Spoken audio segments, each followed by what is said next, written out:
Hello, and welcome to the Physical Therapy Owners Club podcast. I'm your host, Nathan Shields. And today I've got a returning guest, Dee Bills of Front Office Guru out of Virginia, who is joining me. Dee, thanks for coming on. Hey, Nathan, thanks so much for having me today. Yeah, it's great to have you back. It might have been a couple of years ago, at least a year and a half since I had you last time. Yeah. Yeah, and I know you've done a lot of great things with Front Office Guru. You've worked with some of my coaching clients, and they love your programs and what you're doing for their front office personnel.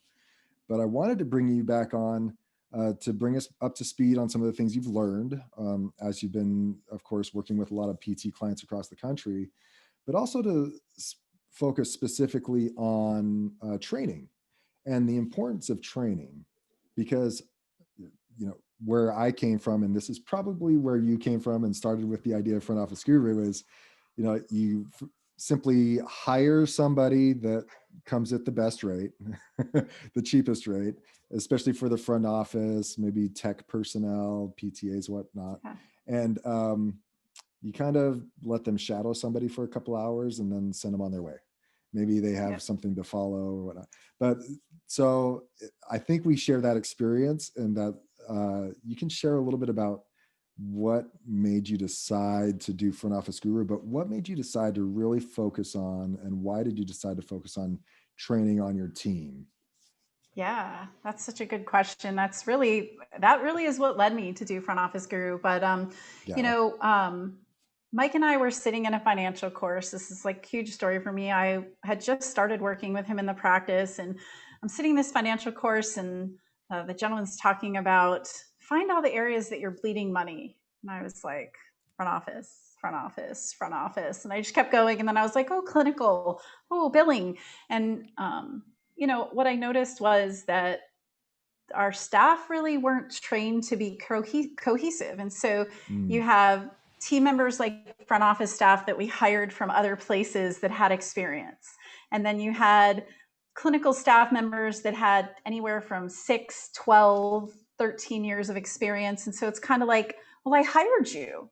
You should know what to do. Yeah. And the problem is that everybody had their own know of what to do, and no one had consistency. Yeah. So, Exactly. I look back and I joke, I had Eeyore. Eeyore was working at my front desk Oh no. all those years ago. Really? And she didn't really know how to handle patients and or deal, convert them or handle their cancellations or collect money from them. And, I think that part of it was our fault. We hadn't trained her up. And so she didn't know how to handle some of those crazy experiences we all go through. Yeah. I think we take it for granted. Well, the ideal candidate back in the day would be someone who had some kind of front office experience, even if it wasn't physical therapy related, because we think that they can come in and they know what to do, right? Mm-hmm. So someone else they've had the experience, maybe someone trained them in the past, and they have the vocabulary down, and they know the difference between a copay and a deductible. And so we can lean on their experience to be sure to do things the right way, and then kind of forfeit our responsibilities to actually train them on the way we want them to do things, right? So that's when we also recognize that we really need to shore up our training processes to do the things we want them to do. And it's not really fair to them for us to expect them to do the things we want them to do it without doing some kind of training. That's not fair. Yep. Right. Nope. It's interesting you say that. And it was a realization I had, was that here we had this team, and we grew really fast back in 2012 when we were expanding. We got some training ourselves, and we just exploded in size. We brought all these bodies into the clinic, and I'm sure that's your experience, in the past. And you bring all these bodies in, and everybody has their own message, their own idea, their own way. And they were almost getting in each other's way, and there were no processes. Nobody was following along. And so you had one person doing it one way, you had another person doing it another way. You had very mixed messages with patients. And I think that created more upsets and problems and confusions as a whole in our practice. Yeah, exactly. And so we recognize the same thing, the importance of training. And that's why I'm excited to talk to you today, is to talk a little bit about the nuts and bolts. I mean, everyone's going to train a little bit differently. And I think I shared even a couple of years ago how Blaine Steinmack in Montana trains. Mm-hmm. He's got it really dialed in. I mean, they do Yeah. training out to like 6 months, and even a year later, Mm-hmm. they're following up on stuff, and they're Mm-hmm. daily initially, and weekly, and then monthly, then quarterly. And he's got it really dialed down. And that speaks to his growth, right? I mean, he started off with those clinics, and now is at 20 plus clinics. And you Yeah. guys, you know, it was you and Mike and probably a couple other therapists, and now you're up to what, 20 something providers? Yeah, I think we have, well, I think in our clinic, so we started out, it was actually, we were just talking about that this weekend. It was Mike and a PTA, a PRN PT for when we went out of town, which was rare. Yeah. And then an exercise specialist that was slash, so she was like aide slash front desk slash billing slash some marketing. Oh, So and we laughed. And now I think, well, Mike's not in the clinic at pretty much at all anymore. We yeah. pretty much handed over the reins. So that staff wise, we're probably in the 20s now, overall staff between Okay. clinical and front. And That's um, awesome. 5 times, we're over 5 times our original visits and No way. patients and staff. Wow. So for sure, yeah, Well, it's that's so awesome. huge. Congratulations. Thanks. And I should say your husband is Mike Bills, who's been a guest a couple of times on the Right. podcast as Yeah. well. He's currently the president of Measurable Solutions. Yep. And so when we refer to Mike, you can also listen to his episodes and some of the things that Yeah. really successful things that he's doing in the clinic on marketing, and also pulling himself out of treating full time. Yeah. So those were really insightful, really resourceful podcasts, and I recommend people go back and listen to those as well with Mike Bills. But Dee, as we're talking about training, so we talked about the why. Like, who do you focus on with your training? Well, first of all, everybody in our clinic is trained. Good. Nobody enters our clinic or enters any patient interaction without some form of training. Even the Um, providers. Even providers get trained. They get trained in sales. We make sure that they're fully trained and hatted in our entire clinic. Lots of Mhm. equipment, lots of people interchanging, lots of staff working together. So yeah, it's not just about the front office, right? Mhm. We made sure that there's training front to back um, on Wow. every position. We train them on what everybody else does, so that the Mhm. clinicians have a really good idea of what the front office does. The front office has a really good idea of what a PT or a PTA or an athletic trainer does. Everybody has to know what billing goes through, and Yeah. everybody has a role in marketing. So they all have to work well with Tara and Hmm. be able to market. So we train new hires and we train current team members Sure. uh, repeatedly. Yeah, we would actually Uh, take our new yeah. hires, no matter what they were doing, what position they had. We had a like a full 1 or 2 days of training, Mm-hmm. and we would Mm-hmm. focus on our purpose and our values and Yep. general employee procedures before they even hit the floor. Mm-hmm. Now, the providers wouldn't necessarily learn how to run the front desk, but they would know some of the important aspects in regards to it and how that interacted with their position, right? Yeah. So, Yeah. what are some of the things that you guys do with your training, whether that's daily, weekly, annually? What are some of the things you do? Well, first of all, new hires spend several days just off the floor working with our management, really understanding, like you said, values, but also just the basics. How do we run our clinic? What do we expect of them? We teach them stats so that they really understand their metrics in the clinic and they understand their role to the main product. Um, and then, you know, just getting everybody to have a general understanding so that there's an appreciation, right? I want my PTs and PTAs to have an appreciation for how hard my front desk works to keep that schedule running and rolling, and we don't call them front desk or representatives. We call them patient care coordinators, because in the front office, their job is to coordinate the care so that the PT or PTA can provide the care. Sure. So there's a lot of just really understanding the background of how the clinic runs, Hmm. how everything rolls out. A lot like Blaine, our training doesn't end after a couple of days. Most front office team members take anywhere from 4 to 6 weeks to fully train up. Most Wow. clinicians are on the floor within a week.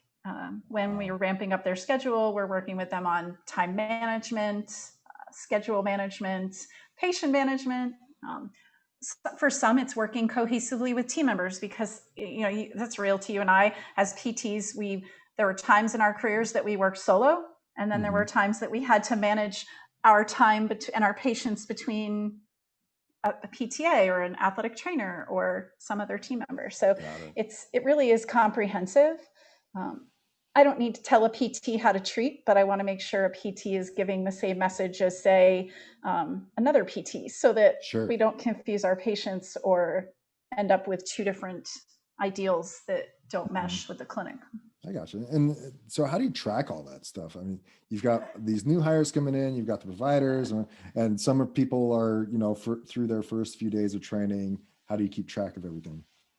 Yeah, so part of management's job is to make sure that everybody runs through a checklist. When I work with front office team members, worked with, like you said, a couple of your clients this year, one of the big things is about having a checklist and following the path that a patient takes, so that you're not just, we don't have somebody stand over somebody else and just watch. We make sure we drill down things like a missed visit policy or how you handle that initial phone call, so that it's the same message is clear whether you're one day in or 10 years in. Yeah. um, Making sure really just that we follow a path for our employees. So there's Mhm. checklists. They don't just get, oh yeah, I reviewed it with them. I reviewed it with them. I drilled it with them. They understand the concepts and the why behind it before we sign off and say, Mhm. okay, now you can move forward to the next level. Or Mhm. our training in the front office is roughly 4 levels.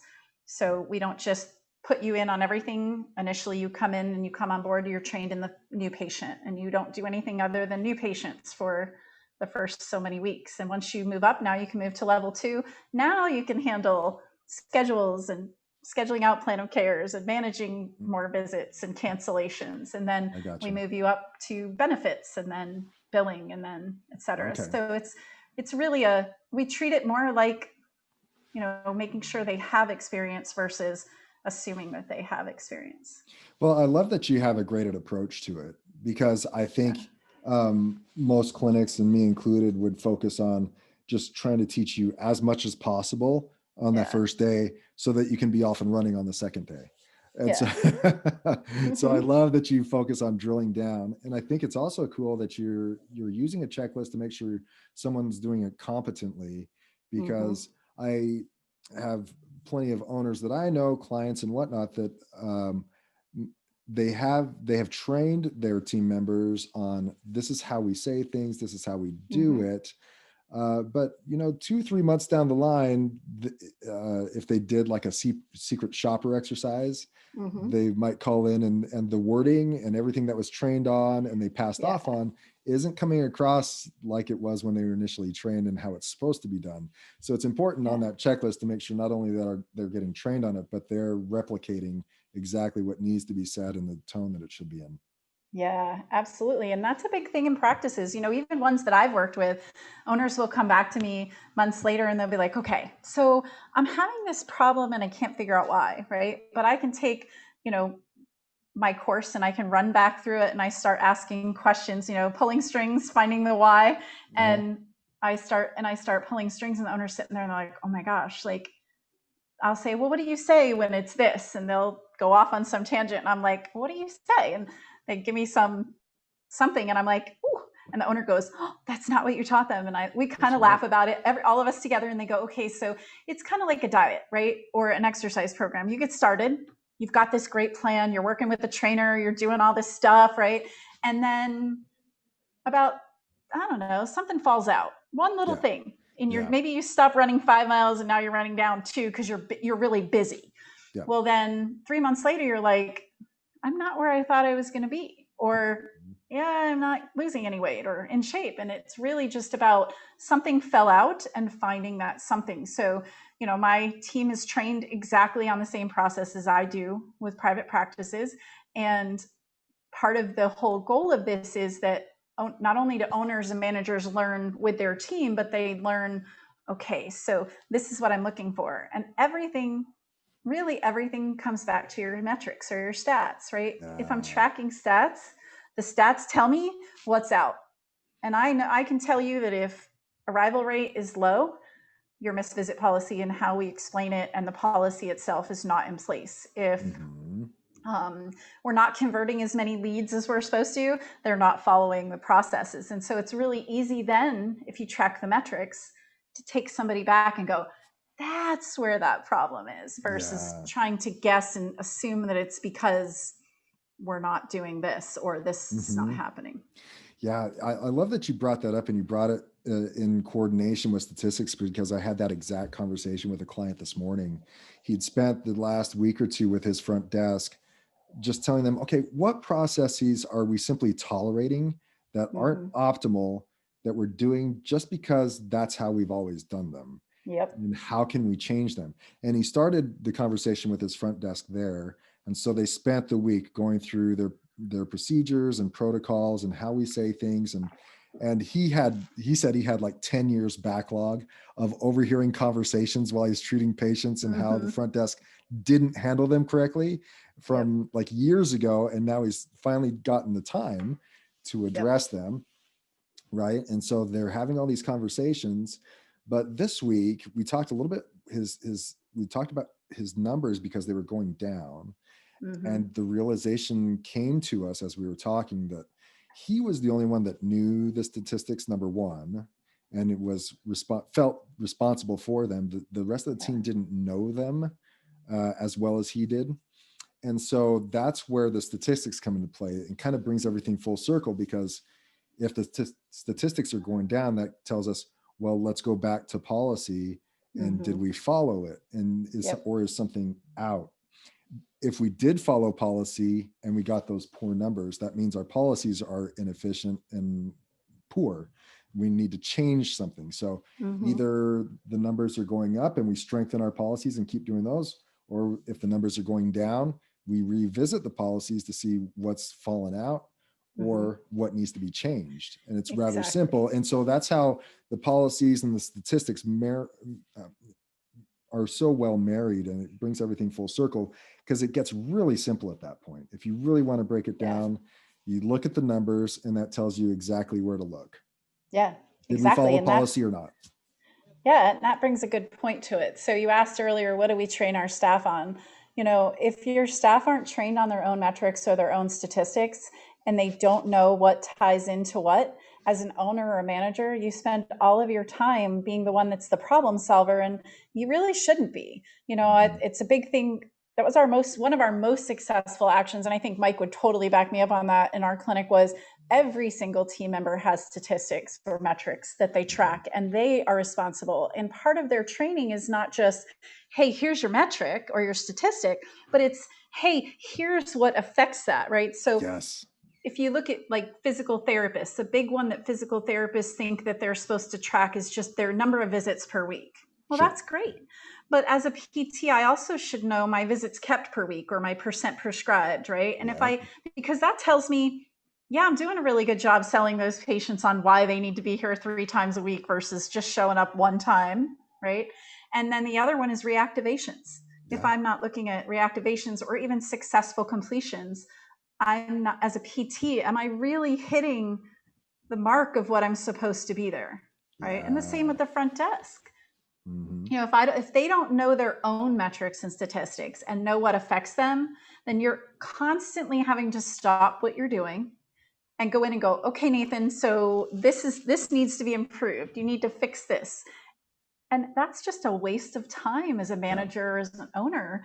Your staff need to own it, right? And so Yes. that's a big thing for me as a part of everything is, are they tracking their metrics? Do they Mm-hmm. fix it? You know, if my arrival rate in our clinic drops below 95%, our front office staff starts freaking out, and they're drilling and they're looking at policy and they're listening to each other and they're correcting each other, versus where I started back in 2012, and it was Eeyore would be like, oh, I'm so sorry that you can't make it today. I hope you have a great day. And I'd be standing behind her going, no, No. no, no, No. get that patient rescheduled. Get them rescheduled today. You know, and so Exactly. it's really, I like to my team to text me and go, oh my God, we set that target and we hit it. And I'm like, okay, great. Or they say to me, I'm really struggling right now with this stat. And I say, okay, what can you do about it? I don't have to Mhm. say, go do this. I say, so Nathan, what can you do about it? And you're like, well, I can do this. I go, great. What else can you do about it? And you're like, well, I can do this. And then I go, okay, great. Anything else? And you're like, yeah, and this. And I'm like, okay, so what are you going to do? I'm like, I'm going to go do this, this, and this. And I go, okay, tell me how it goes. And an hour later I come back and they're like, I scheduled 5 patients and I talked to 3 evals that had canceled a month ago and I got them in. And, that's, for me, that's, training is not about, um, training is not about just giving somebody something to do. Yeah. Training is about making my staff more able and giving them that success, because that's what makes Yeah. people happy, right? Yeah. Success isn't for me, success is for them. And so Yeah. that's where I really get into the training, and I love it so much, because they Yeah. come back and they go, oh, I did this today. And yeah. Yeah. That's so cool because, it's one thing to give them the statistic that we're going to measure them by, and here's some policies and procedures and whatnot. But how powerful is that to say, okay, listen, when the numbers start going down, here are some things you can do Mm-hmm. to improve it, right? I Yes. mean, us as owners, if we can't look at our statistics and say, well, inherently, I think a lot of us know what to do, but it stays within us as like what needs to be done. When we see our numbers go and drop precipitously off a cliff, we immediately start saying, okay, where's my active patient log?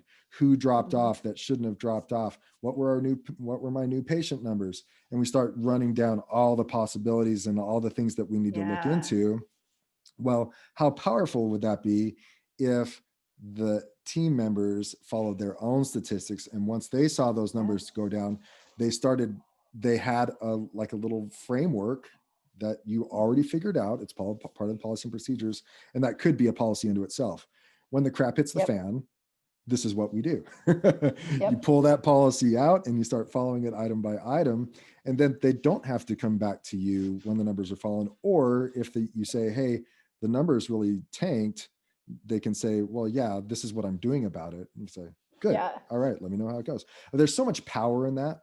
And so I think we take it for granted that training is simply here, follow this policy from this book that's really dusty and Mm-hmm. old, and when you're done, we'll put that dusty old book back up on the shelf and not really live it and help. We're losing the opportunity to help them live the policy and Yeah. procedures based on the ongoing statistic measurements, right?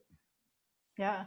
And you're what you said is exactly right. Right. And, for me, and I think this is for all of us as PTs, right? If I put my PT hat on, I didn't get into PT to make millions of dollars. I got into PT because at the time in my life, I wanted to help people. And I didn't get into ownership just to help patients. I got into ownership with Mike to help people. And so, you know, being able to flow power to another person, or Mm, helping somebody to really be successful and be powerful in their own position, regardless of what position it is, that really is what we should be all about. And so training isn't about, like you said, dusting off a book. Training is about helping that person, however long they're in that your practice, to be successful so that they feel it. It's, yeah, yeah, I love to see somebody else's success. That's my mhm, success. It's yeah, not, all the other stuff. yeah. So when you do your training, maybe you spend those first few days with them on some general employee stuff Mhm. and some things specific to their job to get them on the floor and Yeah. producing. Are you then following up with them, a week or 2 weeks later, or monthly? What's your general framework of timing? Yeah. So all staff have 90 days to be up to speed. Okay. But one of our policies that we put in several years ago was, I don't move you forward if you're not successful with what I taught you. So let's say in this week, it's how to answer, let's say today it's how to answer the phone, right? So I train you, you watch my training, you read some stuff, you drill with Marie, and now I put you on the floor and I have you answering the phone.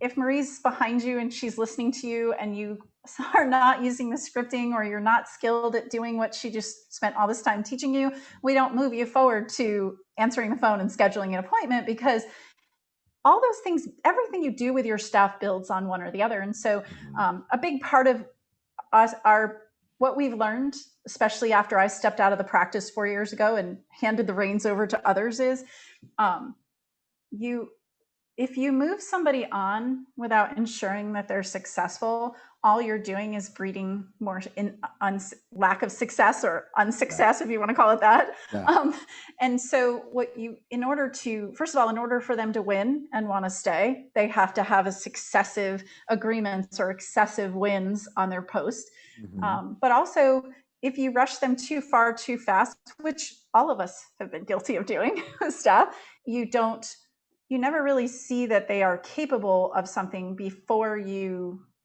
move them forward, right? And so you could actually be creating more problems for yourself and your patients. Mm-hmm. In regards to timelines, probably the first 4 weeks, if you aren't um, if you aren't progressing, you're not going to make it past 4 weeks. Okay.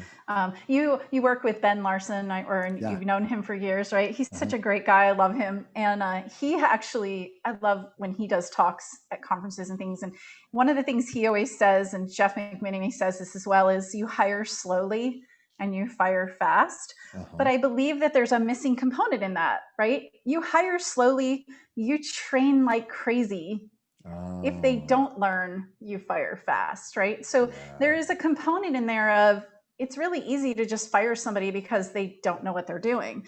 But I Mm-hmm. feel like it's that same thing they talk about with millennials. Mm-hmm. Lots of speakers talk about millennials, and millennials weren't really given that capability because they were the helicopter parents and the teachers that were like, oh, let's reward you just to reward you. Yeah. And it's the same with your staff. If you want them to be successful, you have to train them, and you have to have processes in place so that they can follow them easily, and you're not nagging them, harassing them, beating them up. Mhm. Exactly. And I think you alluded to Ben Larson. I think he actually let go of somebody within the first month at the front desk because they weren't coming on Yeah, fast enough.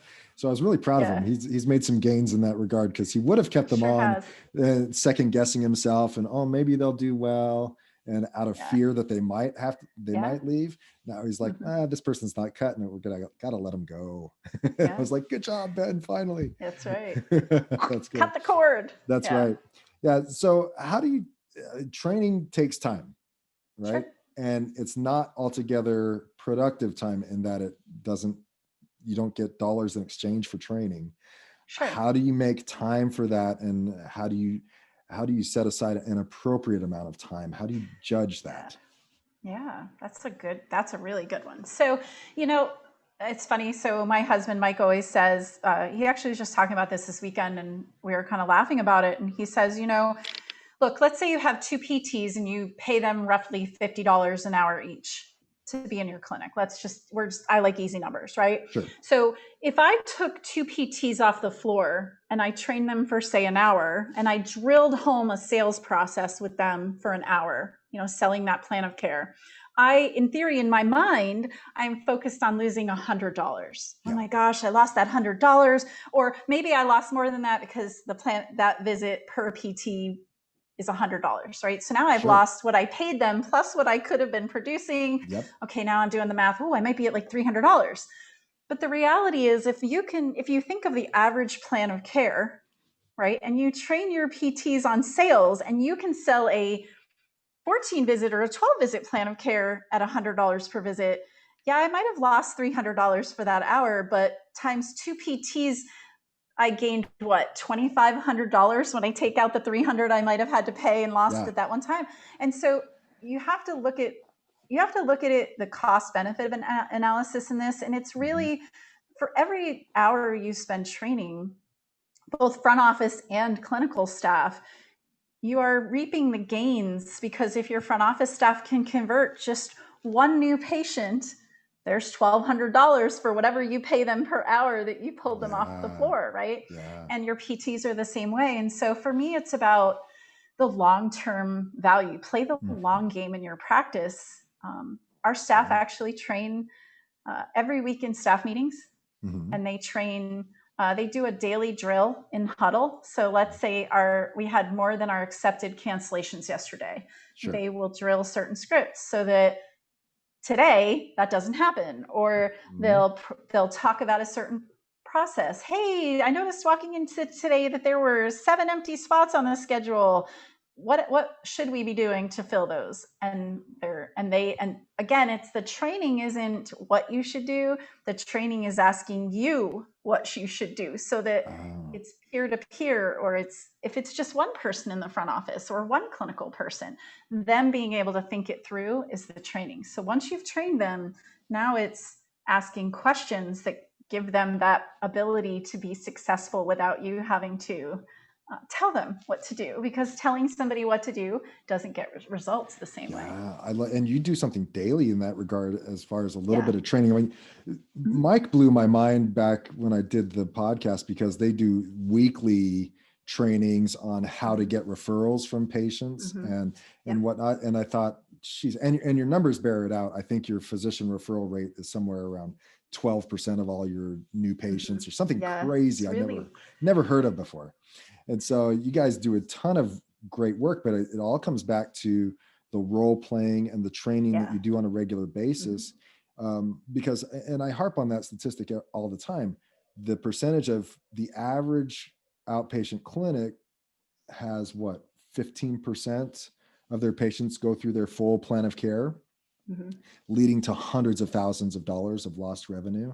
So if you could train your 1, 2, 3 PTs on how to capture those patients and, like you said, sell them the benefits of staying through their full plan of care, well, you might have lost a few $100, maybe even a few $1,000s, Yeah. but to capture hundreds of thousands of dollars on the back end Yeah. through the course of the entire year would be worth Yeah. it, right? That's the benefit gained. Not to mention the cascade effects of patients completing their full plans of care, which is Mm-hmm. patients get better results, you get better promotion in the community, they Mm-hmm. refer family and friends, they also refer you and your clinic to the physicians that they see, Yeah. and so there's benefits that can be multiplied on top of that. So the time spent in training really pays off in the long run, Mm-hmm. on the provider side and the front desk side, in terms of capturing the full arrival rates and whatnot. Yep. And I love that you guys do it together in your daily huddle, because it shows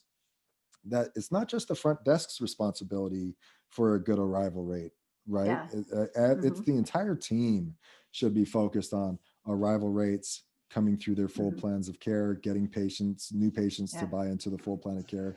And, it's not just a provider or a front desk responsibility. Everyone should be using some of the same words, have some consistency in the Yeah. message, so that really gets brought through to the patient, that they can really buy into, where they say, "Oh, the front desk said that, but you said that too, and now the Mm-hmm. technician's telling me the same thing. You guys really believe that, don't you?"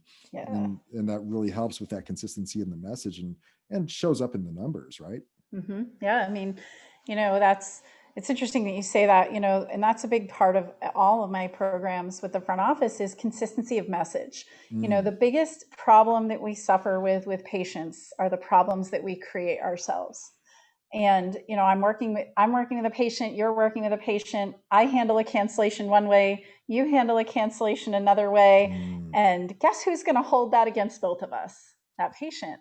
But yeah. yet, if we both handled that patient and all patients the same way, regardless of whether it's scheduling, missed visits, new patients, whatever, what happens is we create a message, and we're known for keeping our word, and we're known for how well we educate people, and it makes the experience for our patients much better across the Oh yeah. board. And if our clinicians back up our front desk when they handle them a certain way, oh, today's the day I got to charge you a fee because this is, this the second time you've canceled, and this is where we're at. And the patient's like, oh, and they go to the back and they're grumbling.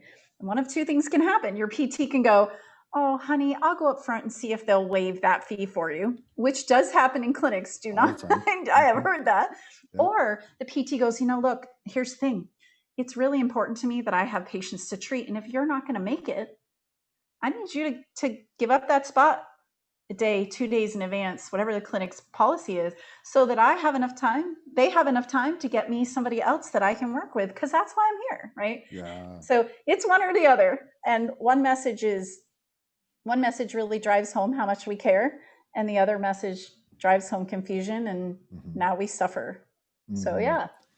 Yeah, it's huge that you have that consistency of the message, and that's something that's really vital in the trainings. And I know you provide that with Front Office Guru, and that is some scripts, some exercises that help along with the training.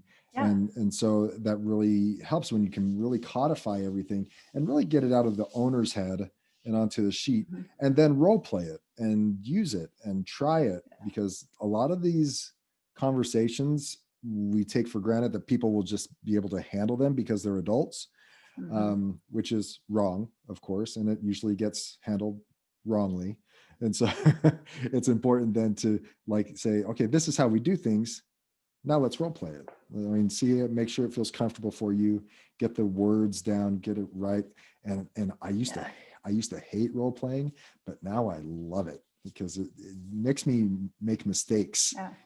until I get comfortable with, oh, this is how I say that. This is how I get that across. So I Yeah. really love it when I do that.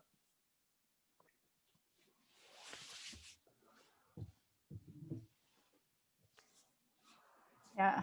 Yeah. So, yeah, that's, it's funny that you said that you hate role playing. I have quite a few clients, their staff, when they start working with me, when they work with me one on one, they hate drilling with me.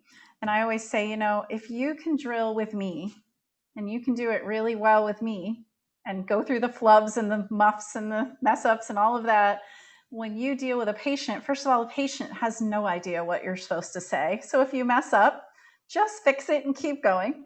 And I said, and number two, if you can do it with me, just think about the wins that you're going to have. So Yeah, that's a that's big great. part of it. It's Yeah. funny. My program has evolved. Yeah. I now have an online program that owners can purchase, and Cool. it's all video based, so they can. It's not just, one of the things I've learned with training, especially your front desk, is it's not just about training. Here's a script, right? And I think you and I talked about that the last time we talked was, look, I can hand you a script and I can hand Sally a script and Bill a script and Jen a script, right? And Jen might be like, oh, I love a script. Give me a script. And she eats it up and she just goes with it.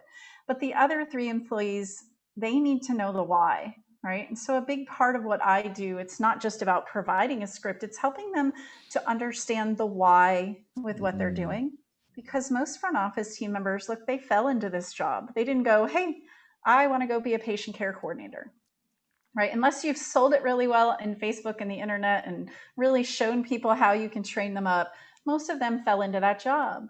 And without really good training, they don't have the same chance to be successful, or they don't appreciate what they're doing. And they think, I'm a medical receptionist, or I'm just here to answer the phones. And the reality is, that's not what a PT practice or any medical practice needs. We need a patient care coordinator. I work with some veterinary practices here and there, and they call them care coordinators, but it's the same thing. If you client care coordinators, if you don't coordinate, have somebody whose job is to coordinate care, you got somebody answering the phone and somebody treating, and you lose all this stuff in the middle, and it really just it's a missing piece. And so I won't hire somebody to answer my phones. I hire them to be a patient care coordinator, and I train them to do that. And so uh, part of my training is the why. You have to mhm. understand why you're using that script. It's not just like, because I said so. It's Yeah. because this is the benefit to you. This is how it helps the patient. Everybody's on the Yeah. same page. So, yeah. Yes. I love it. I love it. Well, anything else in regards to training that maybe we didn't hit on that you want to add to before we start wrapping things up? Yeah. So, one more thing. Um, it's really important to set aside the time to train. I think we Yeah. showed you the financial side of it, but there's so much value, and it can't be, oh yeah, we train every quarter, because if it's not, if people think of an athlete. I always use this with my team members, right? Think of an athlete. How many times a week does a professional athlete practice their craft? Daily, Yeah. right? 7 times a week, at least, if not twice daily, right? Yeah. So if we are not drilling a script when we see a stat slightly drop, or we're not working with our team members in staff meetings every week, or setting aside, 30 minutes to an hour every week, we're not going to have that consistency, right? And Mhm. our staff are no different than a professional athlete. We want them to be hitting that net every time, or hitting the ball every time, or making that shot. And so if we don't provide that for them and we're like, oh, we'll get to it, or hey, study on your own, we're not going to be successful the way we want to. And I think I always say, if somebody wants to see my stats over the last 8 years, I will happily show them 95 to 96% arrivals. It actually went up when I left the clinic, even higher. Wow. So they're so proud of telling that. And I laughed when you were talking about successful completions. I have to say this because Marie and Sierra were so proud to tell me last week, we actually 96% of our discharges were successful completions last week. And they were way.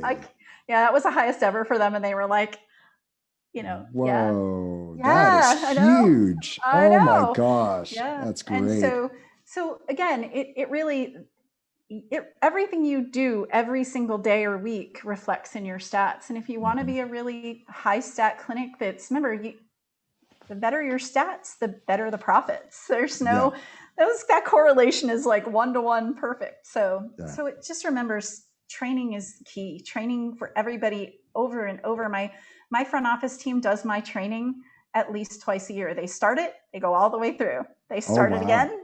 Yeah, they don't ever stop, because good. It keeps it in the forefront of their mind. So And I think that's the toughest part for maybe a large part of my audience, is like, where do I find the time, right? Yeah. I'm treating full time, and then I've got to run the business at night or on the weekends or something like that. So where do I, and that's where I have to go back to maybe listen to a podcast with Mike where we talked about controlling your schedule. Like, set aside the time. I mean, set parameters to yourself. Don't be subject to your schedule. Be in control and take control of your schedule and say, no, for this hour, these 2 hours, me and my front desk or me and my providers, we're going to improve our capabilities as physical therapists, as I don't want to say salesmen, but you essentially have to sell a plan of care. You have to get alignment and agreement because they're purchasing your services, right? And how do we, or the next week you talk about, okay, what is our current arrival rate for the past few weeks, and how can we improve it? And what should we be saying? And let's role play that. So set aside the hour or two that's necessary initially. And then I think from there, you can start expanding out. Yeah. Right. And people say, well, what should I train on? And say, well, what are some of the basic things people need to know about being an employer in your company? And then what do they need to know specific to their position and the stats behind it and their purpose related to it? So for people who aren't doing it, hopefully they recognize that you don't start with a full-blown training program like Dee has, unless you buy it from Dee, and she has those things. But no one really, you didn't, and Blaine didn't start with these training programs. You started with an hour here and an hour there in your schedule, right? And you discussed hard topics that needed to be addressed, I'm assuming, right?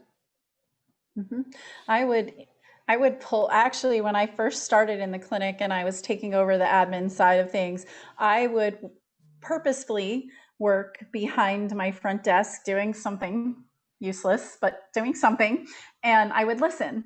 And if they flubbed a script or they struggled with a patient, I never stepped in while they were with that patient, but as soon as they were done, I was right there. And so I would give myself maybe 30 minutes to an hour a day at different times a day. And I would just go sit up. I always tell owners to do this. Go sit and listen to what they're saying, listen to how they're saying it. And then take a second and just go, okay, Nathan, so let's just talk that through. How did that go? And you're like, oh my God, that was like the worst conversation ever. And I laugh with you and we joke about it. And I say, okay, good. So what did you see that happened?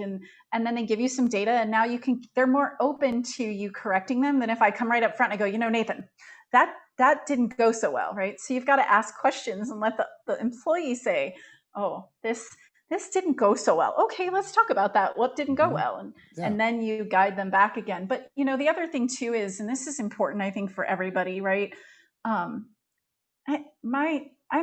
at chapter, I joke and say I'm at chapter 10, right? This is our 10th year of really pushing hard and expanding. And we're to a point where we can step away for a month, and I'm not in the clinic at all anymore. I only work with my team once a year because Mike wants me to, but he's a month away and we have a team. But 10 years ago, 8 years ago, we didn't have a team. No. We had us. And so, first of all, just find 15 minutes where you can invest in it and do one little thing, because it doesn't have to be an hour of drilling. It can be, you got a great, like you said, you didn't like to, that was funny, Nathan, you said, I didn't like to drill at first. And I was like, oh, I totally understand. And nobody does, right? Unless they were an actress on a stage drilling scripts, like for a play or something, most people aren't naturally inclined to go, bring it, brother. Yeah. Let's really act this out. And so you have to wean your staff into that too. So 15 minutes here or 10 minutes there. It doesn't have to be an hour straight of drilling. We don't even spend a full hour with one employee drilling unless I've done that in clinics before where I've sat in front of somebody for 2 hours and we drilled away. And by the time we were done, we were both exhausted. It was really successful. But most people don't want to do that. So, 15 minutes. Then it's more fun and you can walk away and apply it and then you go forward. Cool. Well, I love the examples that you've given us today, and Thanks. a ton of stuff about training. If people wanted more information, asking questions either about this episode or about Front Office Guru and what you provide for front desk personnel, how do they get in touch with you? Yeah, I think it's easier if they just go to the website and go to www.frontofficeguru.com. Okay. And there's plenty of information about my one-on-one coaching and about my new online program that rolls out in November. Cool. And then also they can just set up a time to talk. I have plenty of owners that there's a link at the very top and again at the very bottom where you can just set up a time to have a discovery call and we can talk about where are you at? What are you finding? I found that I have great training that helps so you don't have to recreate the wheel, but at the same time, some owners just need somebody to help them pull at some strings and they're like, okay, now I can go back and look at that. And then years later or a year later, they come back and they go, hey, now I need training. And I say, okay, great, now we're ready. So it just depends on what they need. So there's plenty of ways to reach me, check out what I do, and that's cool. Go from there.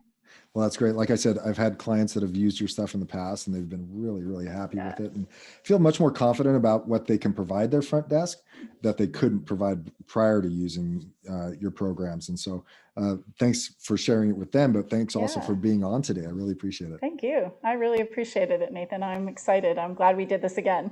Yeah, definitely. All right. We'll keep in touch. Have a great day. Yeah. Thanks. You too.